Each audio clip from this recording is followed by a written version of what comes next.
Livre para todos os públicos.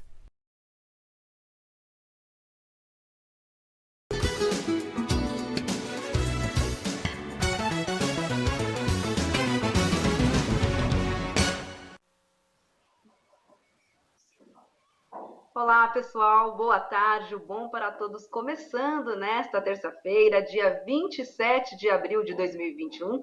Você acompanha essa edição comigo, Naama Nunes. Estamos ao vivo na TVT, na Rádio Brasil Atual, no 98,9 FM e também nas redes sociais, youtube.com/RedeTVT e facebook.com/RedeTVT. Pelas redes você pode comentar, enviar as suas fotos, sugestões de pergunta. Me fala de onde você está acompanhando o nosso programa. A gente vai interagindo por aqui durante toda a programação do Bom para Todos. Tudo bem?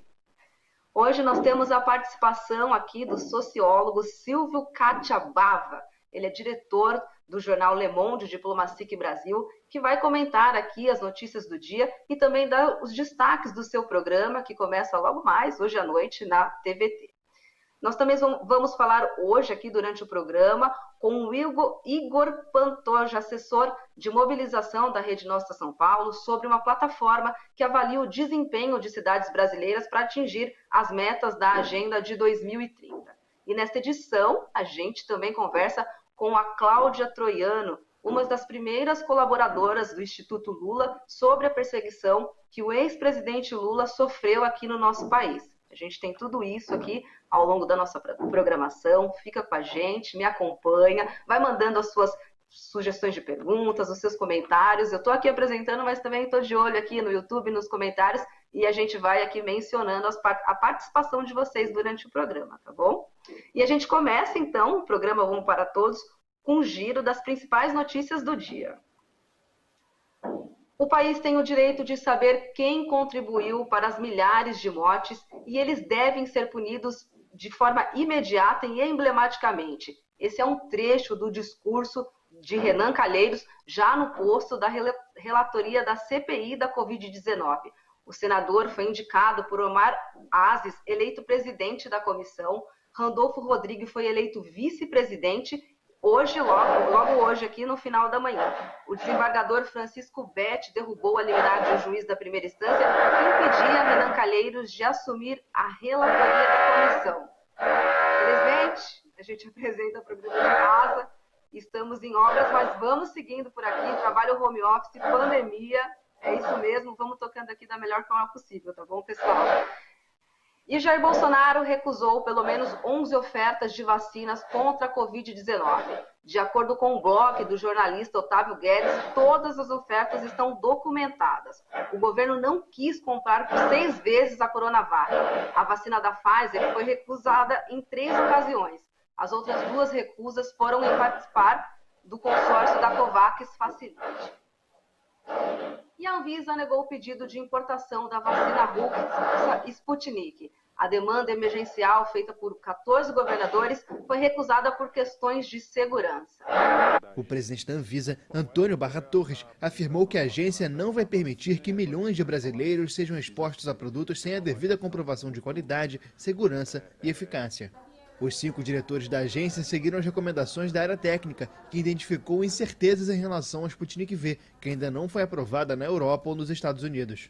A vacina de vetor viral é usada em vários países além da Rússia, entre eles México, Argentina e Venezuela.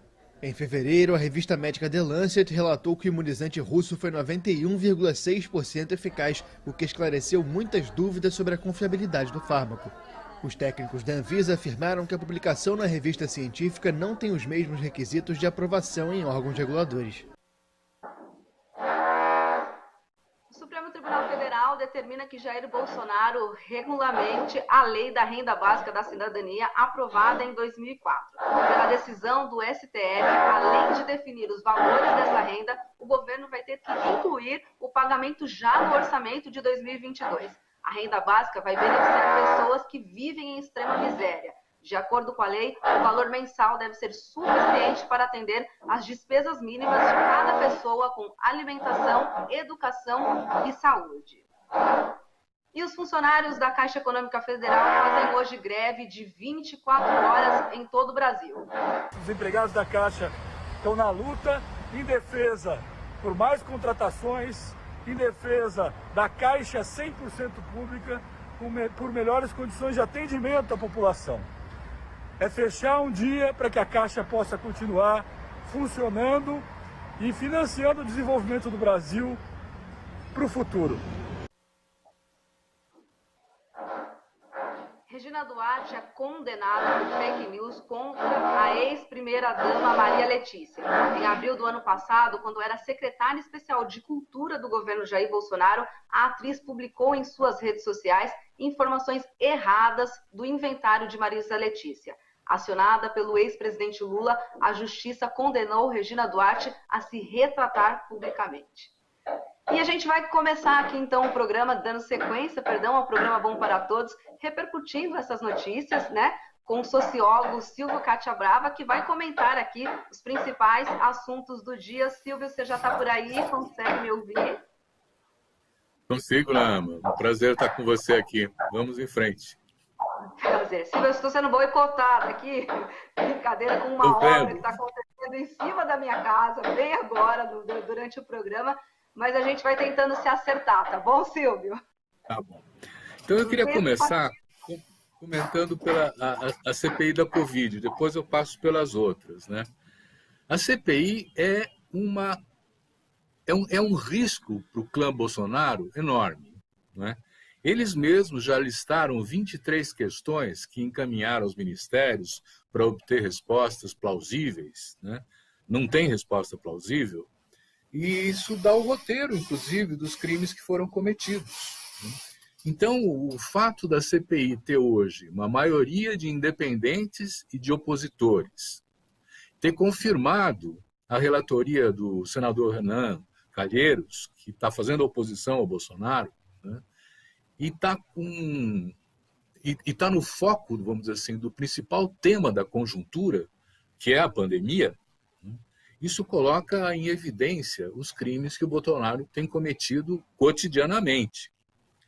E ele já começa a tentar fazer coisas. Por exemplo, a Procuradoria-Geral da República encaminhou agora uma denúncia ao governador do Amazonas, o Wilson Lima, do PSC, dizendo que ele foi negligente com a pandemia, né? E eles que têm que dar satisfações sobre a situação brasileira de catástrofe que nós estamos vivendo.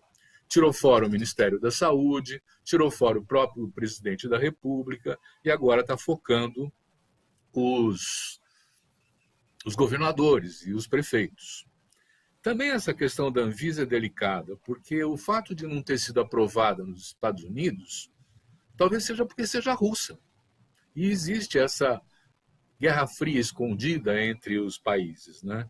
Da mesma forma, a União Europeia pode estar resistindo, mas vários países já aceitaram a Sputnik V, né, que tem essa 91,6% de eficácia, segundo a revista Lancet.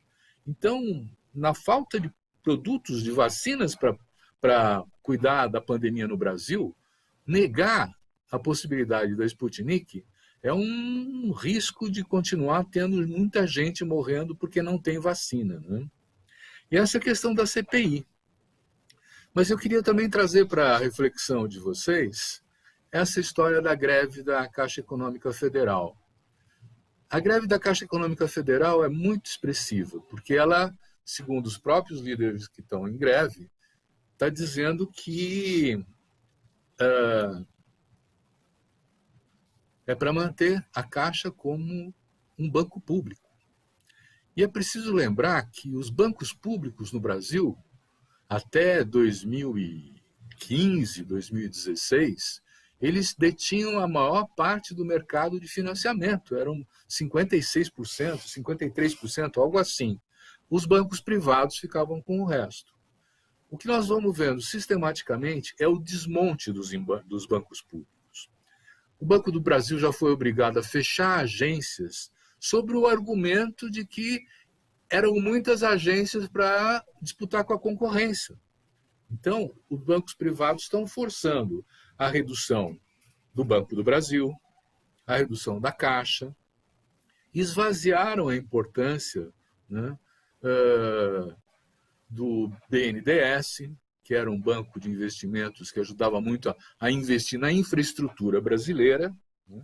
E estão tentando repassar para o setor privado tudo que é público, inclusive esses bancos, que são a nossa alternativa para a retomada do crescimento. Eles que podem investir em infraestrutura, em programas habitacionais, em coisas que possam fazer retomar a nossa economia. Mas o curioso é que a nossa economia não está indo mal.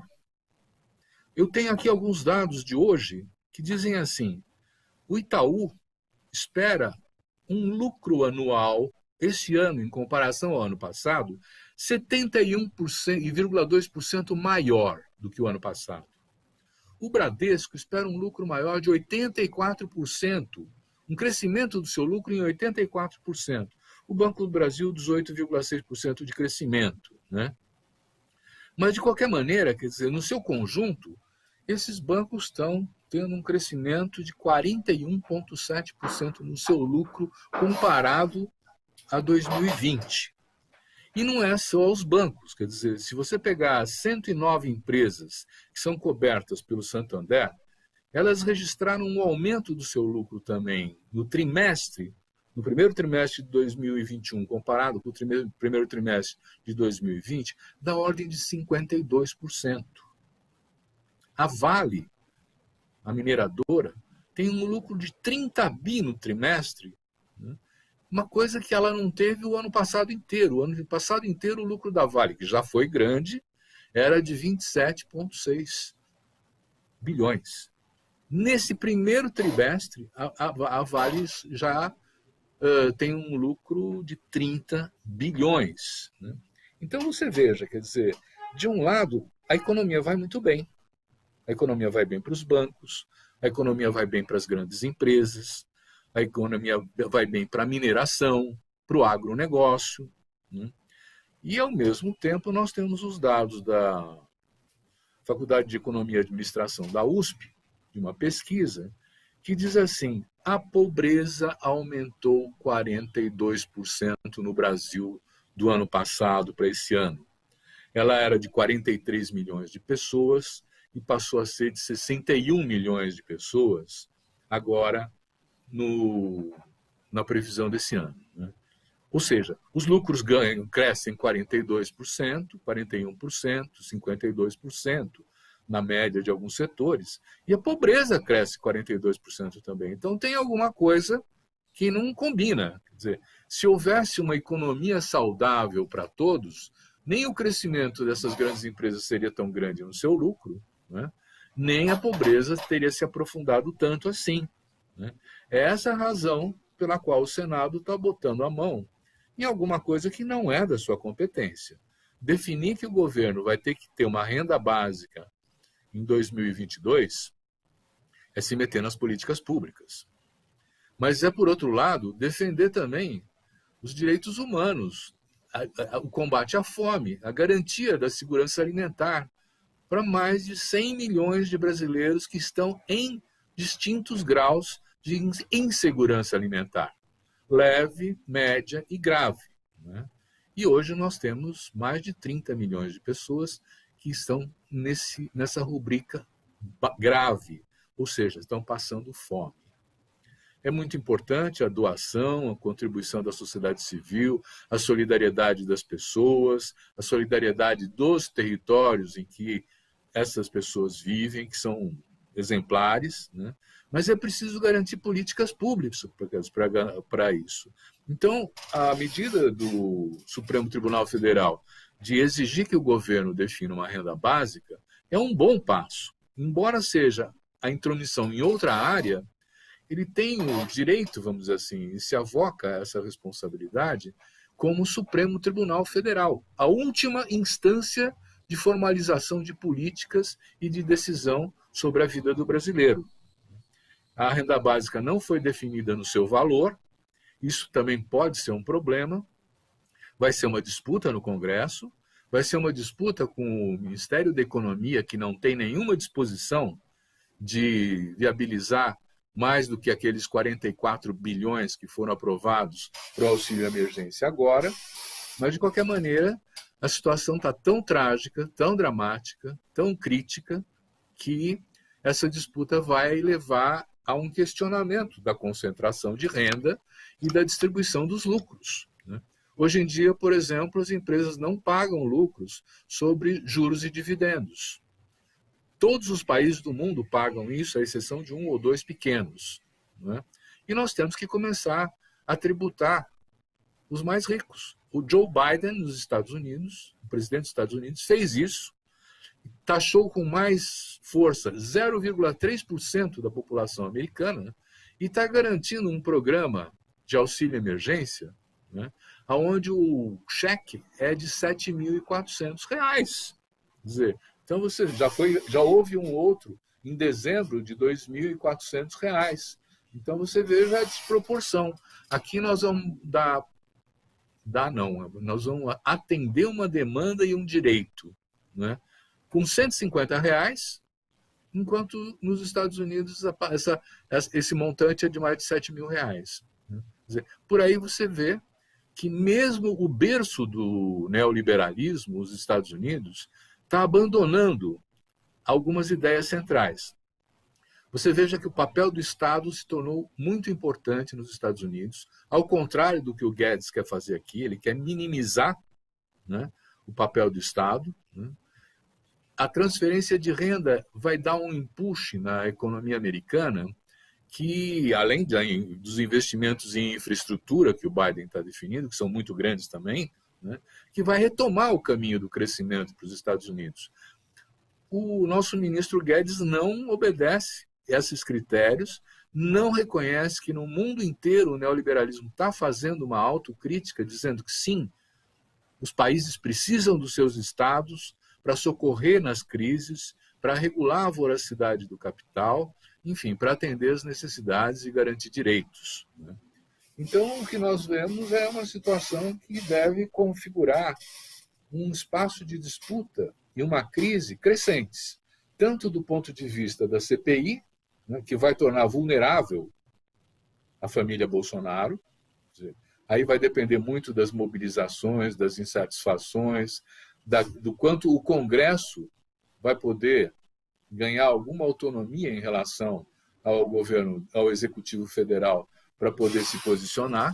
É uma briga, né? O Bolsonaro está usando emendas parlamentares, está comprando parlamentares para garantir a sua base, a sua sustentação política, mas a pressão social, a pandemia, que é o centro da nossa conjuntura como tema, né, está levando esse Congresso a ficar mais sensível aos apelos populares e à tragédia que todo mundo está vivendo.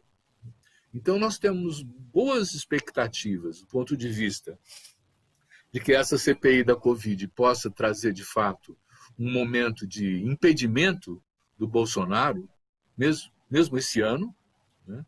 E temos também o desafio de pensar que essa renda básica ela não pode ser em 2022. O auxílio emergência que agora está sendo transferido deveria aumentar para R$ 600, é o que os centrais sindicais estão pedindo, né? E deveria continuar até que nós possamos reequilibrar um pouco essa balança, porque o lucro das grandes empresas não para de crescer, mas a miséria também não. Nós temos que encontrar um ponto onde, pelo menos, os direitos básicos sejam respeitados. Silvio, é um pouco complicado, a gente não consegue falar em crescimento, em retomada de economia, em o Brasil entrar nos trilhos sem a necessidade sem o auxílio emergencial, sem a renda básica. É preciso que tudo isso funcione para que o Brasil consiga caminhar e recuperar, e entrar num processo de recuperação de economia, né, Silvio?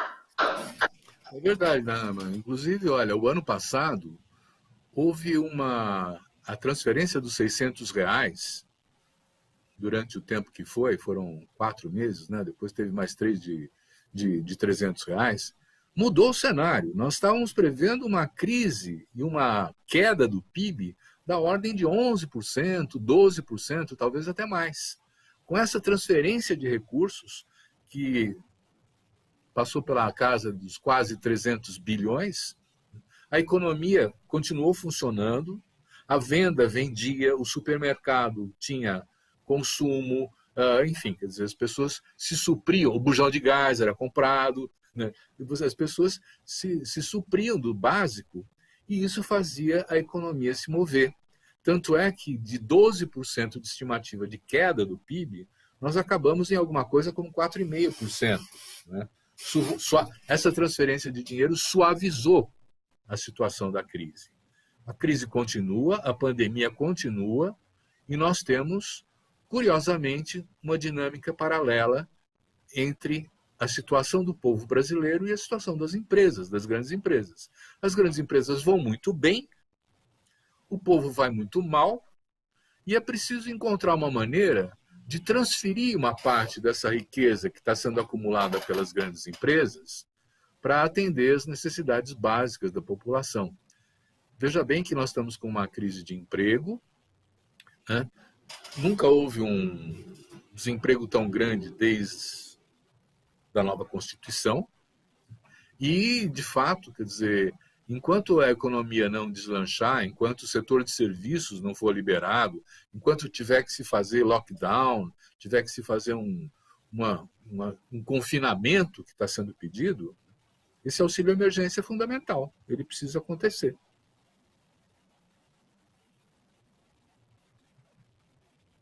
Você está sem som. Você está sem som. Oi, oi, oi. Acho que a técnica está liberando. Agora você consegue me ouvir? Sim. Agora consegue me ouvir? Sim, eu ouço bem. Ótimo, ótimo. Eu estava falando aqui que hoje tem o programa TV Debates Le Monde Diplomatique Brasil, a partir das 21h30 aqui na TVT, apresentado por você. E eu queria que você trouxesse aqui os destaques desse programa de hoje, Silvio. Olha, nós estamos trazendo o tema da cultura. A cultura que é tão combatida por esse governo, que acaba tirando o financiamento dos artistas, que acaba tirando o financiamento do cinema.